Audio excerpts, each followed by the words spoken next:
call this meeting to order at 3:37 p.m. Friday, October 27th. This is the Utah State OHB Advisory Council. Want to welcome everybody here visiting and council members as well. We should probably, let's go ahead and do attendance and introductions. My name is Jason Blankenagel. I'm chairman of the OHB Advisory Council and member at large, and we'll go around the room this way with introductions again. Rachel Toker. I'm part of the grants and planning team to the Division of Outdoor Recreation. I oversee the OHB Recreation Grant, and I assist with this council. My name's Scott Wheeler. I represent off-road motorcycles on the OHB Council. Kurt Chester, the snowmobile representative for the OHB Council. Welcome back. Thank you. Bonnie McAllister, and I'm here as the SITLA representative. Jorge Vasquez, and I am primarily working under Rachel. I'm Shane Stroud. I'm the Assistant Attorney General, but assist the Division of Outdoor Recreation. And I'm Chase Pili. I'm the Off-Highway Vehicle Program Manager for Division of Outdoor Recreation. I'm Eric Nelson. I represent the dealers on the OHB Advisory Council. Laura Ault with the Public Lands Policy Office. Fred Christensen, ATV safety, and And it's his birthday. Well, happy birthday. There's county bikes. We got brown bites for you. I'm 39 now. Okay, and then Brody, go ahead and introduce yourself online. My name is Brody Johnson. I am the ATV representative, and I'm driving down Interstate 15 through Las Vegas. It was his birthday too. Well, happy birthday, Brody. Yeah, happy birthday or birthday. Okay, very good. There's been so three new council members, and let's just take a quick minute. There's been a request to move one of the agenda items up. Real quick, I think let's just introduce our new members. So, Bonnie McAllister, where are you located? I'm in Salt Lake. In Salt Lake. Okay, very good. So, welcome. We've got big shoes to fill with Tyson. We're very grateful for Tyson and the time he served on this council, and we look forward to having you involved in this as well. So, welcome. We've also got back Kurt Chester and Scott Wheeler. We're very familiar with you guys, but thank you for reapplying and staying involved in this. Thank you. Also, Brett Davis is our four-wheel drive representative, and he's not here. He had something else. Yeah, I think he's leading a jamboree. Okay. So he's leading it. So it was very last minute. Okay. So we'll welcome him to the council as well, and I'm grateful for everybody for being willing to be involved in this. So one of the items that was asked to move up was the discussion about this is item number 5, BLM or MOAB BLM trail closures update and how the council can help. Number 3. And number 3. Yeah, so secretary, so Tyson was originally our secretary. Yes. Yeah, so Tyson was voted in as our secretary, but that has obviously changed. So now we need to elect a new secretary. Can we do that first? Yes, Okay. and I. Do you have the description of what the roles of the secretary are, so we can review it with many members? Yeah. Fantastic. Thank you, Cheryl. Not even here. Oh, we're missing Cheryl. Yeah.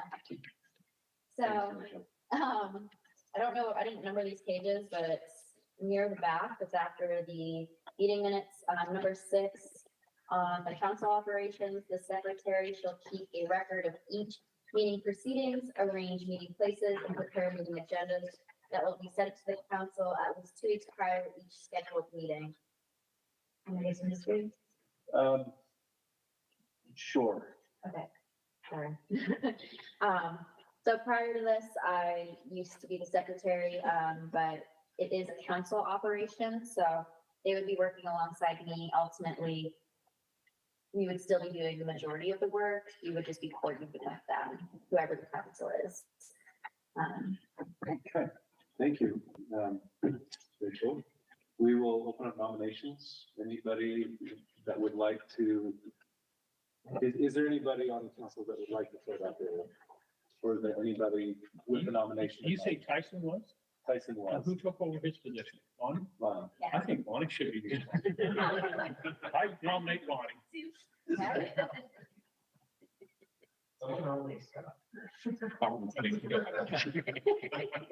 Can we do that? Yeah. Yeah.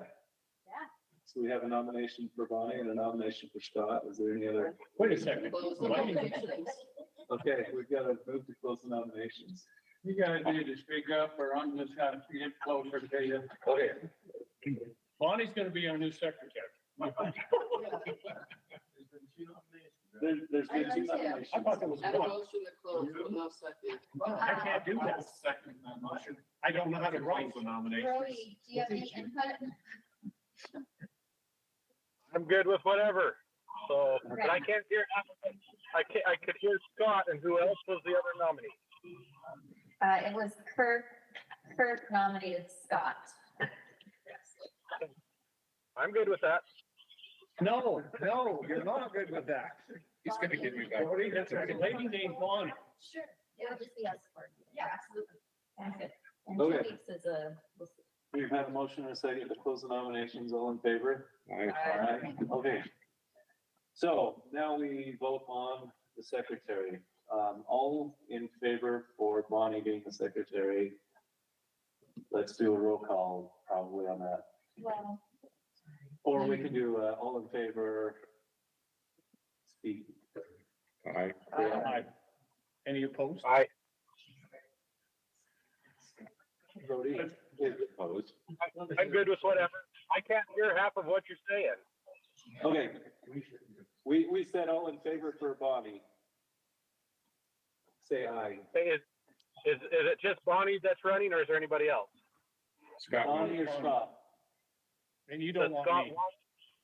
You Okay, don't want me. Well, then I vote for Bonnie then. Okay. And was there anybody opposed to that? Okay. Congratulations, Bonnie. thank you. You are our secretary. So what's our responsibility? Scheduling meetings, meeting locations, and Keep records, yeah. working closely with Rachel on that. I thought you was a secretary. I also thought that I was going to be the secretary, but it is a council operation. I pretty much just like do it, but we'll coordinate. Can I just chime in really quick? Yes. So, putting my lawyer hat on, one thing you might want to consider when you're taking votes is you ask for a vote. Is there a motion for Bonnie to become the secretary? Somebody moves, and then you can say, any discussion on the motion. And that's the point where you can talk about all that kind of stuff. And then, any more discussion, let's close the discussion. We have a second, all in favor, aye. And in this case, it sounds like it was a unanimous vote, so it's not a big deal, but it's good to kind of keep that procedure in mind as you're moving along. Sounds good. We're very grateful that you're here to keep us in line. So some of us are brand new into this and don't know what we're doing. You're doing it. Okay, very good. Let's go ahead and move on to the other item of discussion that we wanted to move up. That was the MOAB trail closure and what the division and what Plitco are doing. So with that, I'll turn time over to Chase and Laura to give us an update on where we're sitting with the MOAB closure travel management decision. Okay. So I hopefully, well, nobody in here could see it, I guess, but. You can see it online. But it's online, so we've created a map that shows, what roads have been closed, and the main concern, like, we're concerned about most of the roads being closed, but the majority of the state's concerns at this point are the 114 miles of RS 2477 roads that have been closed.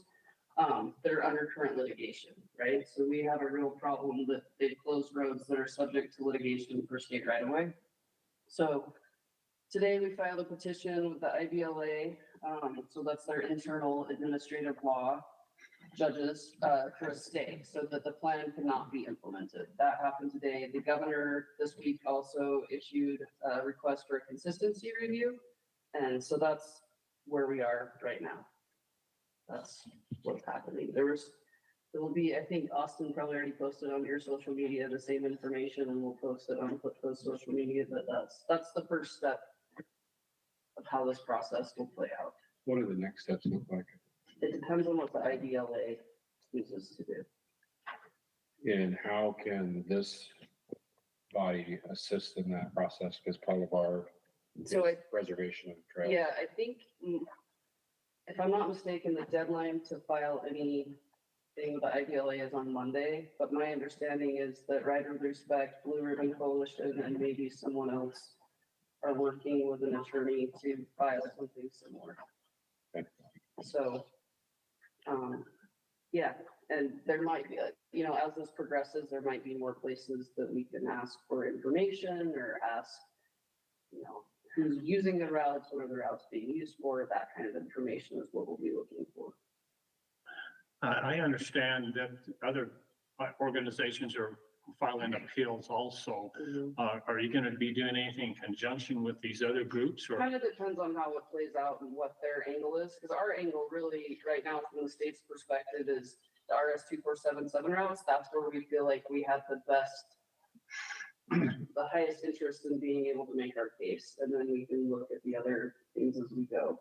But that's where we feel like we have the most potential to win. I'm with Kurt here. I think the council needs to, how can we help? Our concern is that we keep losing one after the other. And if this keeps going, we won't have any trails to ride on. And they keep closing the best ones. And I've seen that in the Price office, and we're in the process of going through a travel plan in the Price office again, and they're going to be doing the same thing. Yeah. So my concern is that how are we going to stop some of these route closures? And Fred just showed it. So I was Mike Lee introduced some legislation that would keep some of these routes from being closed. I don't know if it has a chance to get passed in Congress with the way things are going, but it's a step in the right direction. There's lots of, I can find out from our attorneys and send out an email about ways that people can help. But throughout, if you're engaged with in your communities, like work with them, go to these TMP meetings. Do you guys attend these travel management plan meetings? That's probably one of the most important things you can do is they have these public meetings and they go route by route and talk about these, and having people show up and say this route's important and that's getting enough people from the user groups there is important. I want to cut into you. That has not been very effective. At this level right now, it's getting pushed from Washington. It's not coming at ground level and coming up. Yep. The MOAB office was dictated from up above what to do and not to do. And frankly, it is some things that I think have a promise of litigation that they'll lose on. Well, and that's why we're filing it. We're taking the first step. I mean, we obviously, like, our office is all about public access, right? Like, that's why. Exactly. So we're working on it, and it is based on an administration, right? And each individually, we can change that. Collectively, it is a little, that's something that happens at a different level.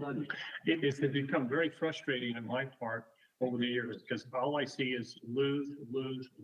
And like I said, the most pristine routes, the best routes are the ones they keep taking from us. And also, because, Grant County, the majority of the Grant County, council or commission at this point, I'm not sure, but they were in favor of, it's my understanding that they were in favor of the most restricted closures. So it's also, working with the local governments because the BLM is working closely with the county as well. And that's what they're gonna, I think, hang their hat on this. They do that when they're doing the same thing they want to have happen. If it's not, they go the other direction. So I'm not sure. I realize that this is at a political level and I mean, so I don't know the how best you we deal can with say that. is make yourself heard with the BLM, invite them out on rides, do what you can to show the routes are being used, right? And that's unfortunately the best we can do at this point, and we will take it as far as we can, but there's no guarantees, right? And coming from the Division of Outdoor Recreation side, we're consistently coordinating with Flipco. You know, we just had a meeting yesterday about these things, and so that's where we're coordinating with them to make sure we're coming at it at a team level for that. And obviously, there's rules to be followed, and we're a government entity, but we know that coordinating with Flipco's in our best interest, and not only are they focusing on those county roads, but we're looking at all the trails that are valued. And, you know, I'm mentioning trails today, we're looking on the map, you know, trails beyond what everyone's speaking about. And I'm keeping my ear to the ground and watching social media, and, you know, the ones that come right on the top of my head that I see the most, you know, that I'm just seeing with my own eyes are dead cow wash and the tubes. Those. And we went through those in pretty big detail in our attorney notes and Yeah, so, incorporated that you in. know, moving forward, at least from our division side, we are coordinating with Flipco, and we will continue to do that and just be at this at every turn, because that's where we are, as we're trying to be the voice for the off-highway vehicle community. And, you know, following that policy declaration of our purpose, that'll be what we're doing. And we know, Scott, it seems like it is a losing battle at every turn. And so we're just gonna keep at it, because that's what we do, right? So we'll try to find ways, even if it's a unique way, it's gonna be within the scope of the law, though, when we find these unique ways. Yep. So that's where we come from. And I know it's frustrating, but keep showing up, keep being a voice, keep putting the pressure on, keep, you know, writing letters, doing all those things. And if you guys, like, I recently met with some folks from one of the snowmobile associations about what kind of things to put in a comment letter, or to, you know, because if you have 1,500 letters that say the exact same thing in a form letter, that's one letter. Like, it really is. Having been on the other side of that, getting public comments, but if you can make your case and, you know, put in the right information, it can make a difference. But I understand your frustration. We deal with it every day. Like, we exist. Is there a statement that could be made from this group, or a letter that could be written from this group to either be in support of, or, you know, formally be in support of the legal action that's happening, or is there anything that way that we can help? Shane? Yes. That gets a little sticky with Statham. I mean, obviously, like, it would probably be fine to just put the file, but like with. You know, our message and our press release was with Flipco, as part of this council body, what would we be allowed to do with this? We haven't. I mean, I haven't listened. My experience. Anything we did, I would want to run obviously by Flipco to make sure it's on message, and I don't necessarily see that there would be any particular bar to it. I mean, I can, The thing about the council, I have to review the statutory language of the council's mandate, but the council's main role implies division on OHV recreation. So if it starts to take certain positions that might be the purview of other state agencies, maybe it can be viewed as the council kind of getting outside of its statutory, not authority, but at least how it's envisioned as acting under the statute. But I can kind of look and see whether or not that would be consistent with the statute's mandate. And if it is, then I think we could work with Flipco to see what we could do there. But I hesitate to say yes or no right now, because I don't have the law right in front of me. Or I can take a closer look. and I think having federal partners that are part of this might be, Yeah. as well. I think it'd be advisable, for example, I can go back to the Snowmobile Association and club levels and have them each write a separate letter from their memberships. Would probably be a better avenue than help coordinate that effort. Well, and sometimes one letter with, that we find success with is one letter with what, like all the associations. Sometimes those are harder to coordinate, but signing on to a single letter, like we're all in. I spoke with Red with respect a couple weeks ago, and he explained to me what their stance is going to be, and in a nutshell, and don't quote me on this as representing them, but the gist of it is they're looking at, in particular, that the BLM didn't follow their own process because there's routes that were put in closure that were not considered for closure during the planning. So that's the stance they're taking, or that's one of the main angles they're taking, is that they closed more routes than they said they would during the planning process. So we're hoping for the best for them, as well as Blue Ribbon Coalition. And yeah, if we can do a letter of support in any of these fashions or any other way that we could help, we'd welcome that. And yeah. I just have a comment that I'm curious. I know that, you know, as a council, we recommend grants, and there's money that the state has funded for projects that I believe are on some of the closed area. And, you know, what's the process there? So I'm glad you brought that up, Mark. So we are getting an inventory of these grants that this council has recommended to be funded. And we're working with Flipco to get a reference point on where these are and how that affects that, because that's also part of that conversation of so much funding has gone from the overgrant previously paid to fund these areas that are now closed. And that does help our case to have a totality, a 1,000-foot view, like, hey, these have been funded by dollars, and we see these as a value, and that will help our case. Can I just speak to, I have the statute in front of me, medical technology right now, and so the statute, this is 41-22-10, it speaks to the advisory council's role, and so the advisory council is appointed by the division to advise the division on various off-highway vehicle conservation and other appropriate interests. And so I think really kind of how the council is envisioned is advising the division on various matters, not necessarily speaking as an independent political or even executive branch body. So I'd be hesitant for the council to kind of send a letter independently, since it really is appointed by and is part of the division and functions more as an advisor to the division itself. If there's any type of, I think, letter to come from any entity there, it's probably from the division, and the division really works with Flipco to make sure that it's on message there. So that's probably what my advice would be. Okay. Was that? No, it's just gonna be a smart note. Spirit. I just hope that the division knows how we stand on this. So I think it's very apparent that you guys are passionate and that you're for the sport of poetry. So we're always taking, just like how Shane stated, you're advising us of how you guys feel, and we're listening to you because you guys are the biggest representatives of the community, and we're going to make sure that we're that voice for you, working with you, making sure your interests are voiced. Fight like hell. That's all you can do.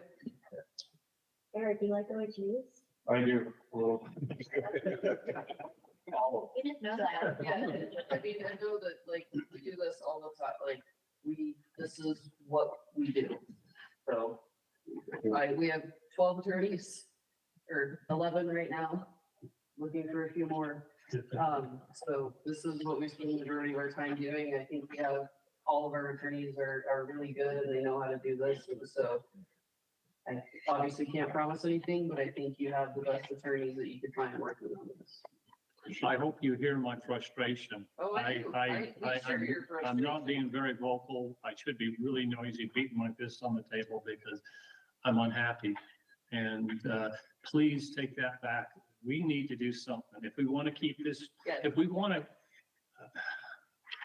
we put all kinds of money out from doing maintenance and other items for trail usage. If we don't have any trails, we won't even need to have this council.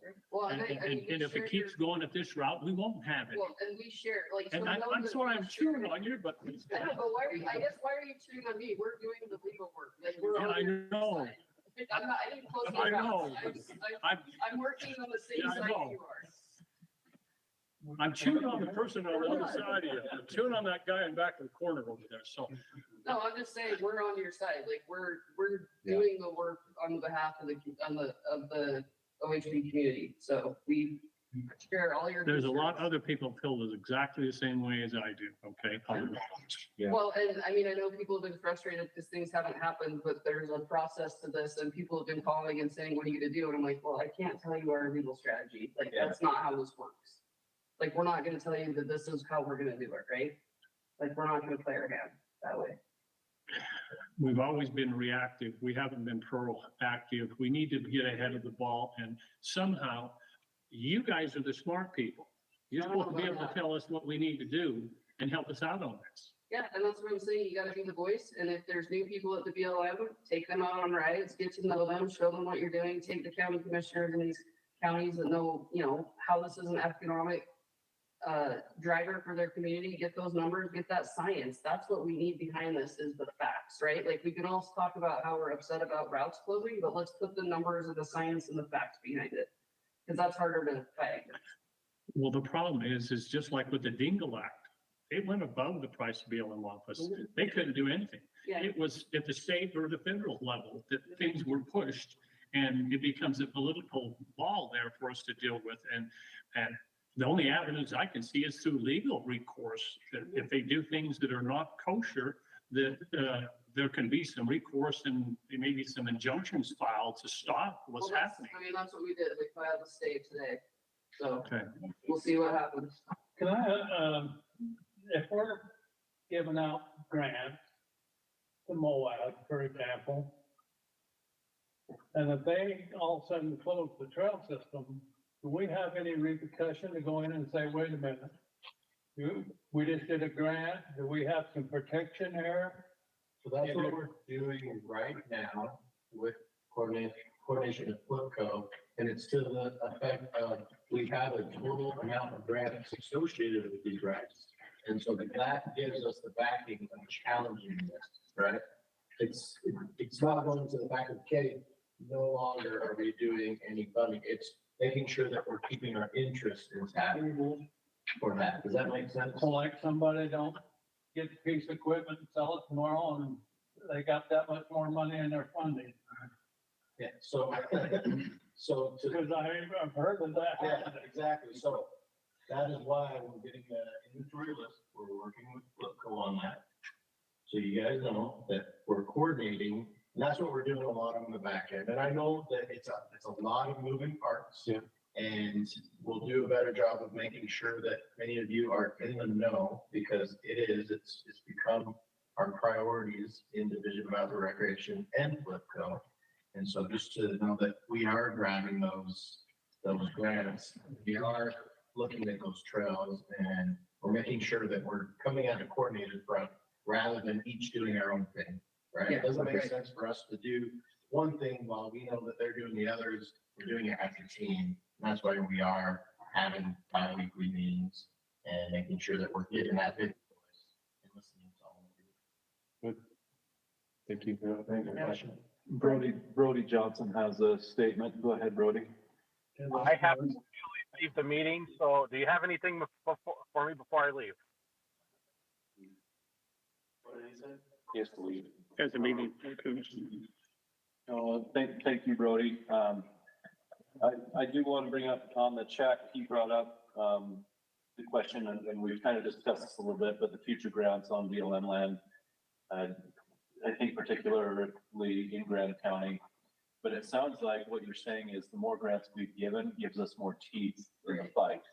Well, and it also it stakes a claim, like if the BLM was asking you for a grant to do the work, they're gonna have a hard time Closing the closing track. that route, right?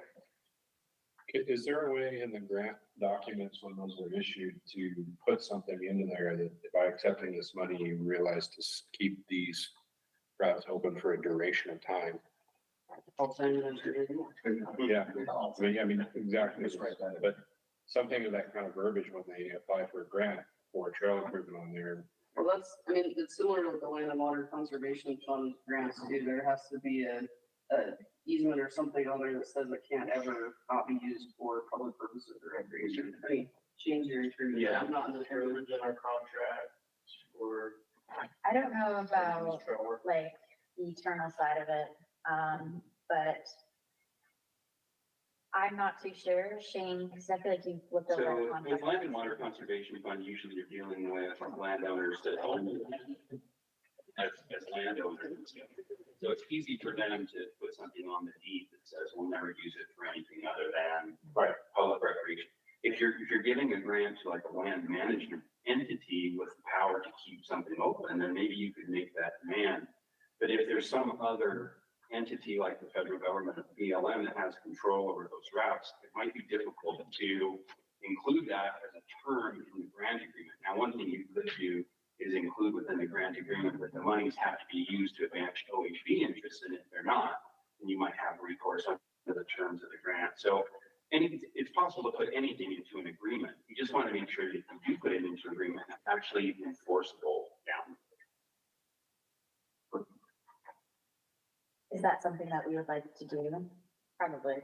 I think we probably have some language in the agreement that speaks to that already. I don't know exactly what the terminology is, but I would be surprised if we don't. So maybe that's something that we can check on in our agreements, is making sure that that language has enough teeth to have a bite And in this type of situation. Maureen, who was here earlier, she manages our contracts. Mhm. And our contracts prior, when we were with state parks, they were 3 pages, now they're like 10 pages. So we've added a lot more.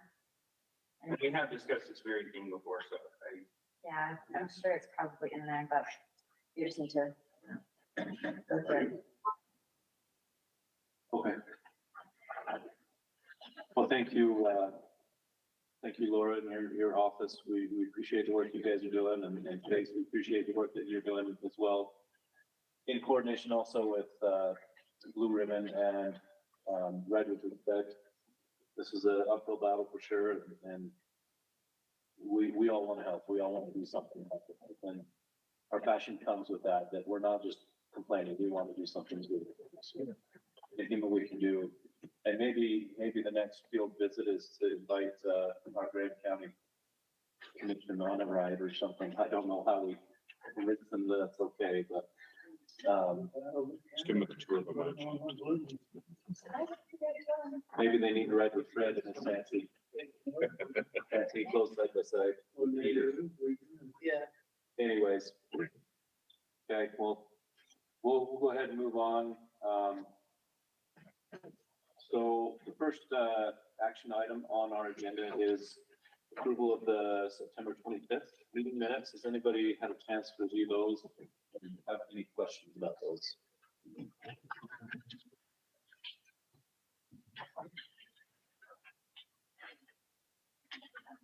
Okay. I just want to thank Jorge for all his help on the meeting minutes. Oh. It takes a huge lift off of me.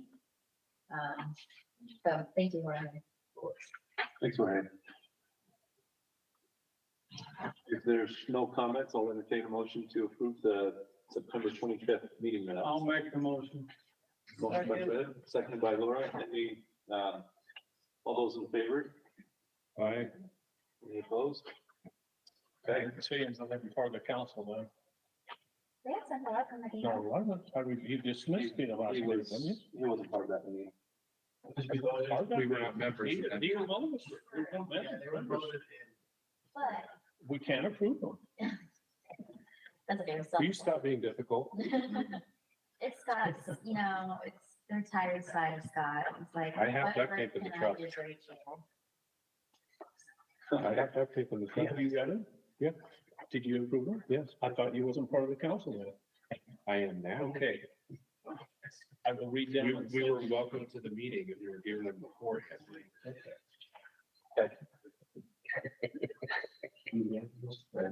We also have an item on here for public comment. Is there anybody from the public that's not part of the council that would like to comment at this time? We've got, I just want to thank you all for coming to Eureka County. So thank you for coming and spending the day with us, and we enjoy having you, and we appreciate what you guys have done to help further our desires to become better OHV users, more, responsible recreators and do the things that we need. Thanks for coordinating today. This is awesome. yeah, Well, I appreciate you guys so much. And the UTV that Shannon was driving, the OHV Advisory Council helped purchase them. Yes, so thank you. That was our first round that we went in for, and we appreciate that. It's been used very well. Obviously, it was dirty. It was too cold to wash it there yesterday, so sorry. But we do appreciate it and the efforts, that you guys do to help us in our county. So thank you. And outside the door, I had something to give you guys on the right, and I didn't get it done in time. I think it's out there, so please take one as you read it. okay. It's just a little thank you for coming to us and spending time in our county. So that's all I wanted to say is I appreciate the work you guys do. It's a hard fight, especially with access. My background, before I took this job, I fought to keep roads open, but my hometown, we went up against a landowner to keep public access. And so I moved into river and public access and responsible OHV. So thank you guys. We appreciate it. Every bit. Sorry, I'm not good with words, but just, you're a good time. Well said, thank you, and keep the work out on that side by side while we drive down the. Oh, yeah, thank you. I did not record. That's not the only one. Just so you know, the first time they threw me in it was to host Red Bull out to Little Sahara. Oh, nice. And I had never drove the dunes, and they didn't have anyone to drive the Red Bull photographer. So they said, here you go. And threw me in it, and I'm like, okay, here I go. So I was thrown right into the fire, but we do appreciate you guys so much. And it's been very good for us. We still have a long ways to go. We need to get some trail maps and some things which you guys have helped, and we're actually, well, you guys are aware of our Pels for Nails campaign that we're going to help clean up Little Sahara with the nail problems and some things, and that's going to be with your guys' help. So thank you. We're excited for that program too. I think everybody was real excited on that. I'm excited. I have dreams about it, and it's going to be awesome. So. And there might be camel racing out there. Yeah, that's what I told her. A friend of mine brought me back a camel saddle. I hiked with a 75-year-old man, and he was in Branson, Missouri, and I said, will you please find me back a trinket? He come hauling in this great big brown thing, and I said, what is that? Like, you gotta guess. And I'm like, I have no idea. It was a camel saddle. So now I'm inspired to do camel racing out to Little Sahara, so I could get used out of this saddle. So. There we go. But anyways, just thank you so much. I know it took time out of your days to come out here, and we appreciate it. So. Very good. It's a true pleasure. Seeing you. Is there anybody else from the public? No, we've got Scott from Sidley here. Scott, what's your last name? Martin. Thank you. Sounds good. Okay, we'll move on to our next item, which was, Program update. no, item number 4. So we did item number 3 already. We'll move on to item number 4, which was coordination requirements for applicants on public lands. Do you have that you sent me that show the requirements?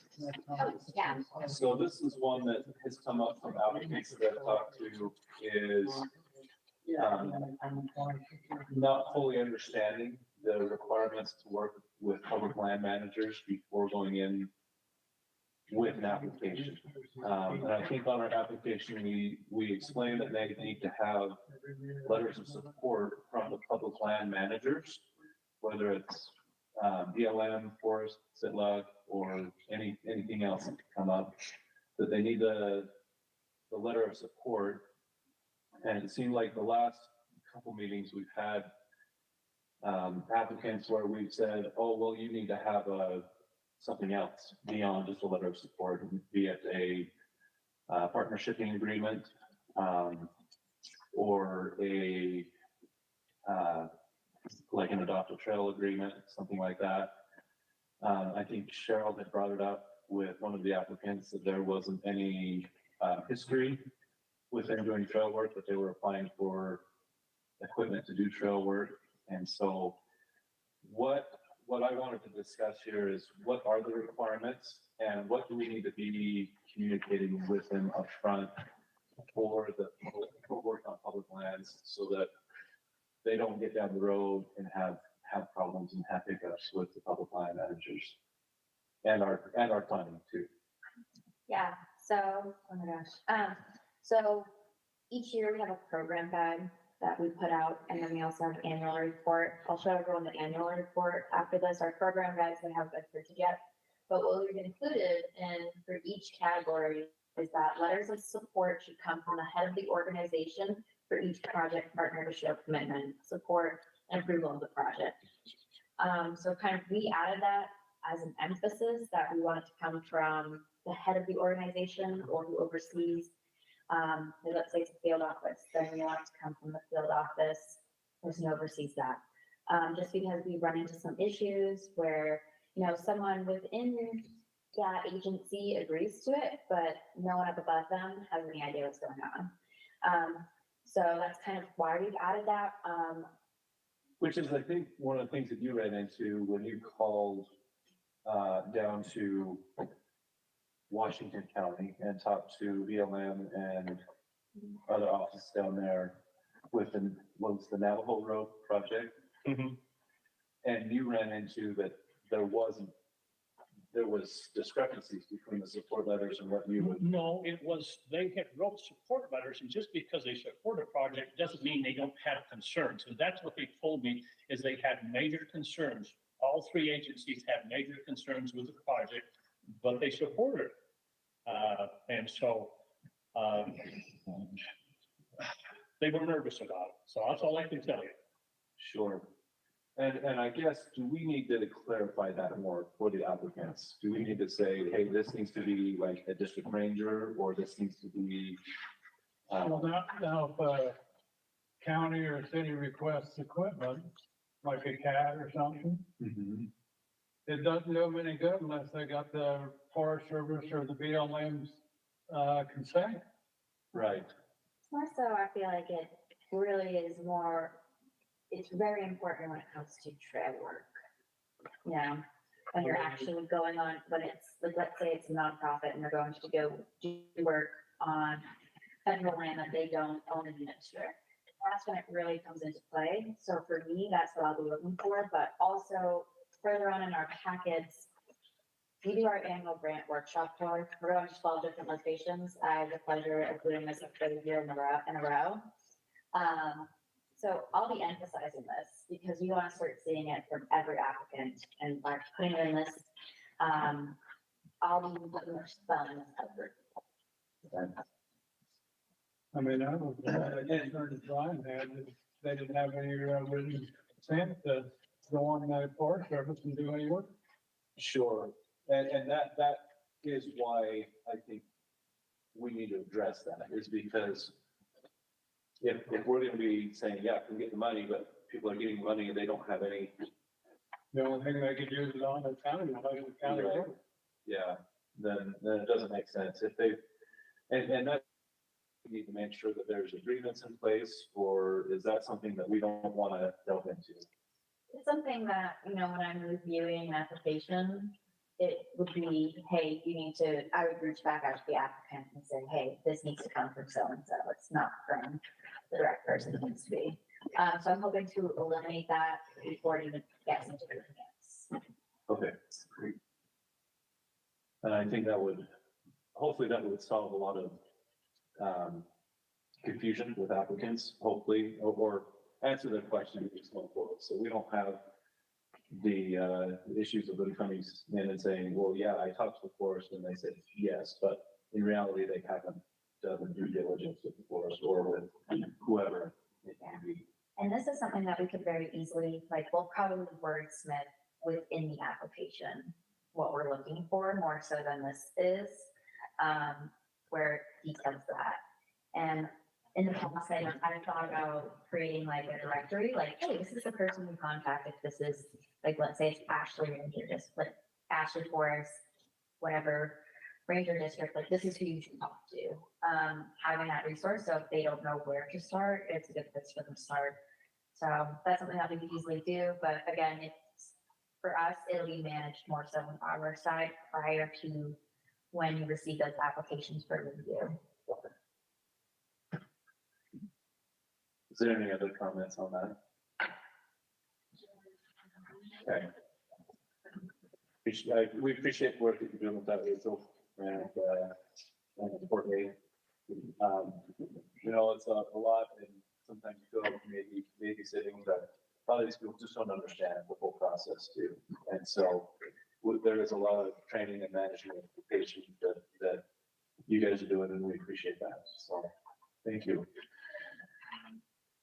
Our next item, so we covered item number 5. Was there any other informational items? Informational? So I kind of spoke on, further in here, the grant workshop tour. Again, we're traveling to 12 different locations. We would love for you all to attend. If you're able to, you know, we have one in Salt Lake, that's usually our largest one, but even if it's a rural community, I mean, we're going to Duchesne, we'll be in Price. So yeah, definitely we would love to see your support there, especially in the smaller communities where, you know, we only receive a few people. We've been sending it out in our newsletter. If you're not receiving our newsletters, highly recommend. We have a lot of information, motorized, non-motorized, etc. But pretty much we just have a sign-up sheet to get a head count. But I'll be roaming all over the state for pretty much 2 weeks, presenting on this grant, and it's really great to have someone in the audience that can assist me with it, talk on behalf of it. Secondly, and I think some of these got handed out, I don't know how many I grabbed, so I apologize if not everyone has one. Right. Okay, cool. But so we're doing a statewide comprehensive outdoor recreation plan. We're supposed to do one, I believe, every 10 years. We're trying to get this out to as many people as possible. We've exceeded our numbers that we've done in the past, but we still only have about, last I heard, about 1,300 people. I mean, state of Utah is well over 1,300. So it will take maybe 15 minutes, but it really just asks you, you know, what you like to do, how you like to recreate, how frequently you recreate, and what those recreational sports are, just so we can kind of start planning for that, you know. So we would love your input and your feedback on this. The more people that go through it and take this survey, the more it will help, and we'll actually be looking at your survey and making changes in the future that are reflected in the survey. And then, How long has this survey been out? a couple months. Okay. So if you've done one, if you're like, oh, I'm gonna answer all these questions, then you're good. I think I did. Was it shared on Facebook on the, you know? Most likely, yeah. Okay. We've been pushing it on Facebook, Instagram, and our newsletter. And then lastly, Scott, can I steal that from you? Perfect, thank you. Something that we're doing, so every year we have a Utah Trails Forum, Utah-based. My Tara McKee is a whirlwind of great ideas, and so she came up with that we're going to do pretty much a Mountain West Trails Conference in Utah, in Vernal. It's going to take place in May. We've been helping out with this. And we would love to see your support. Last year at the Utah Trails Forum, or this recent year, Scott attended, and you said you enjoyed it, right? Yeah, it was interesting. Not having a nice year back. Oh, yeah, it forced me to go, but I enjoyed when I got there. Yeah. So again, we would love to see your support. In the past, I know that there's been complaints that it's like there's not a motorized side to it, but we've been trying, and our issue is that the motorized community doesn't really show up. So that's why we're trying to emphasize, like, please attend this. You should be able to comp your tickets, or we paid for your tickets to our division, et cetera, et cetera. But it's always a blast. I will be going to Vernal next week to meet with them. There will be the motorized side of it. I'll be working with my cook from Uinta County on those kind of things. So there are motorized aspects of it. So again, love you to attend. It'd also be great for you to meet people outside the state of Utah and see what they're doing. So, Do you reimburse travel for some of us? because it would still be kind of considered, you know, people who are volunteers. Yeah. Jason, do you need That's what I was about to say, it has to be over. Oh, okay. But yes, so if anyone has any questions, again, highly recommend signing up for a newsletter. We're consistently pushing information. So yeah. Do I stay up to date on what we're doing? Thanks, Rachel. Chase, you're the last one. President Time was the Chase from program update. So with the off-highway vehicle program, we have a lot of things going on. Something on the top of our list is getting our trail crew foremen hired. We currently already made offers and we're going through the hiring process for 3 of them for our southern regions. That'd be down at MOAB, Richfield, and Carawan area. So basically our southeast, southwest, and central parts of the state. And we just had interviews just this last week for what we call Region 1, which will be our northern region. We should have them hired on in the next couple of weeks. So they will be ready to go. We already have basically all the equipment ready for them. We are waiting on trucks. Something about the state of Utah and ordering vehicles is kind of a pain. It's like, it's terrible. It is terrible, but we have them ordered. We're just waiting for them to get them to us. So as soon as they give us the trucks, we have all the equipment ready for our trail performance to help out our trail systems, and they will be starting off just kind of plugging right into our snowmobile season with our snowcats. So we are having them help out with our 13 grooming complexes, which is going to be awesome because they're going to immediately be of assistance and actually probably be more of a key component for our grooming trail systems. And then spring of 2024, they'll get, you know, their seasonal crews ready to go and start helping our many areas that need help. You know, our big goal will be maintenance of trails and repair trails, and then we'll see where it goes from there. So that's top of our list that we're just this close and this ready to go on those. Our next is our reevaluation of our education program, specifically our youth program. We had our adult course come live this year, over 230,000 course completions. So a lot of other states just can't fathom that we had this many course completed, which that just goes to show you how awesome our OHV community is because it was pushed out by our OHV community, and it's about education. So we realize our youth education needs to be brought up to this day and age. So I've been having help from our new education specialist, Deirdre Miller. She's been amazing. We're going through our online program. Greg Christensen, our safety representative and probably Hall of Fame ATV instructor, has been helping us, and Brett Stewart's been helping us. So we have a good group, a good working group. Rachel's also helping us. She'll be going to California this next month to go through ASI, ATV Safety Institute, to become an instructor there. So this next year, we're hoping to roll out a new online program, or not hoping, we will roll out a new online program for youth, and we will we're not bringing back because it never left, but we will be having more opportunities for hands-on for our youth. So those are something that I'm really excited for, us to have those be ready to go in the spring. So those will be the 2 top things that we're working on. What's happened this last month was our MOAB conference that we held here in Utah up in Midway. The National Off-Highway Vehicle Conservation Council, we hosted them, which Rachel was a speaker, Jason was the main speaker, and The messages I got from all the other states, because it is an international one, is that Utah is doing things right and Utah is doing things very well.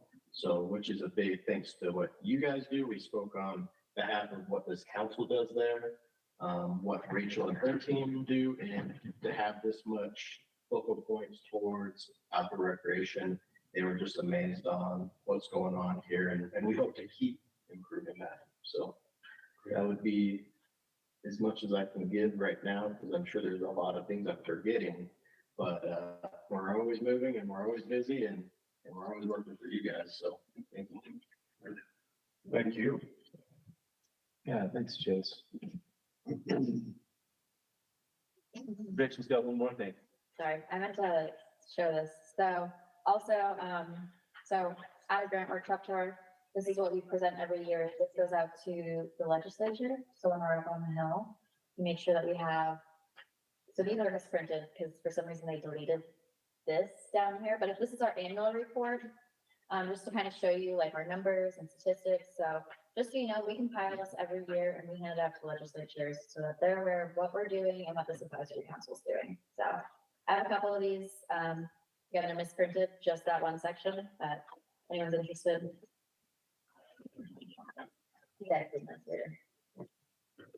That's a lot of other things. Cool. That's it. Thanks, Rachel. Thanks, Chase, and everybody that's helped put this right together. It's been an eventful day, very informative.